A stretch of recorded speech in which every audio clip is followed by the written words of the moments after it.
Hello friend, back to my channel রুমঝু মাদক চ্যানেলে সবাইকে স্বাগত। কেমন আছো তোমরা? অবশ্যই কমেন্ট করে জানিও। অনেক দিন হয়ে গেল কোনো ভিডিও আমি তোমাদের সঙ্গে শেয়ার করতে পারিনি। আজ একটা নতুন ভিডিও নিয়ে চলে এলাম। রেডি হয়ে গেছি আমি, মা, ছেলেটা আর আমার বোন রেডি হয়ে গেছি ওখানে যাওয়ার জন্য। যেখানে যাচ্ছি সেখানে একটা পুজো, এটা একটু অন্যরকম পুজো, অনেকে জানো আবার অনেকে জানো না। চলে এলাম ধর্মরাজ পুজোতে।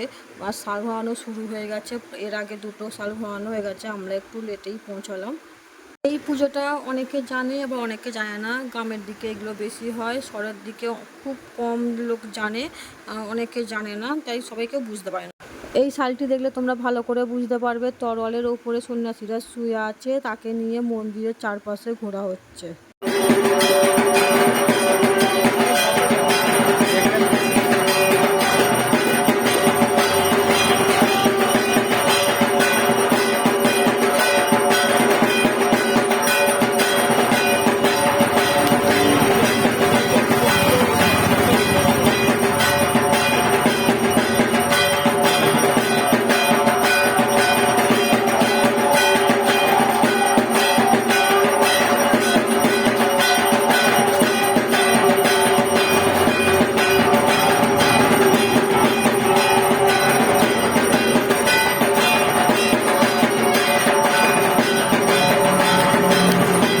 এই শালটি তোমরা ভালো করে লক্ষ্য দাও, দেখো একটা শালের উপর দুটো সন্ন্যাসী শুয়ে আছে।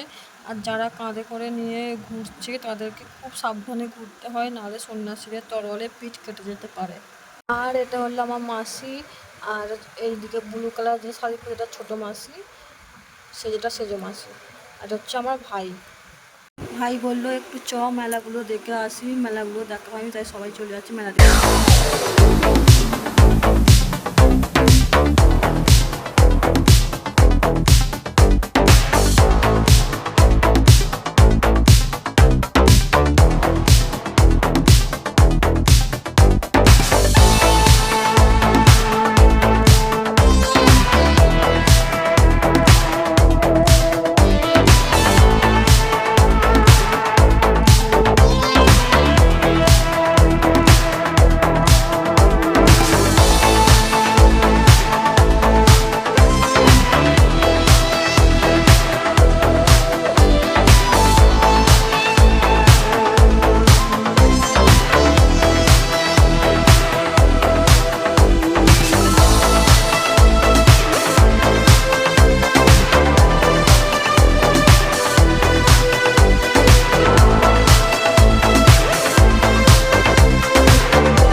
এবার তোমাদের অবশ্যই একটা ইম্পর্টেন্ট জিনিস দেখাবো, চলো। শাল কিভাবে শোয়ানো হয়, এই তরোয়ালের উপরে সন্ন্যাসীদের কীভাবে শোয়ানো হয়।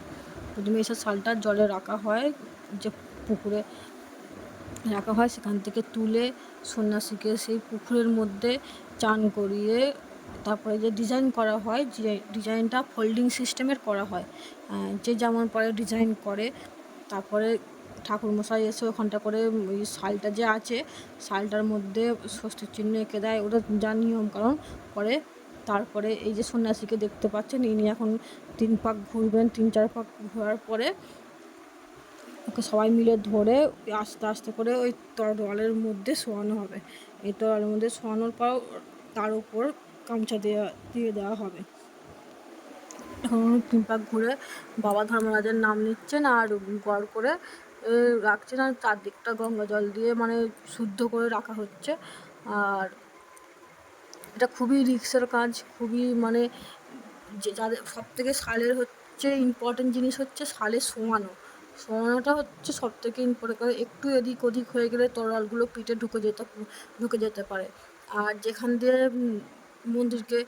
মন্দিরের চারদিকে ঘোরানো হয়, সেখানটার রাস্তা পুরোপুরিটাই পরিষ্কার, একটুও নুড়ি কাকড় কিচ্ছু রাখা হয় না, কেননা যে 4 জন কাঁধে নেয় তাদের পায়ে যদি কোনো কিছু লাগে, পাটার তা তো নড়ে উঠলে খুব পিঠটা কেটে যেতে পারে। দেখো ভালো করে লোক যতটুকু দেখানো সম্ভব হচ্ছে আমরা আমি দেখাতে পারছি। দেখো আস্তে করে কিভাবে শোয়ানো হলো। এইটা আমার দেখতে খুবই ভয় লাগে, কিন্তু আমি কোনোদিন দেখিনি, এত বড় হয়েছে আমি ওখানে একদিনও এই জিনিসটা আমি দেখিনি। তোমাদের সঙ্গে শেয়ার করবো বলে আজ আমি দেখে নিলাম। চলো আজকে ভিডিও এখানের মতো, তারপর গেলে বাই বাই।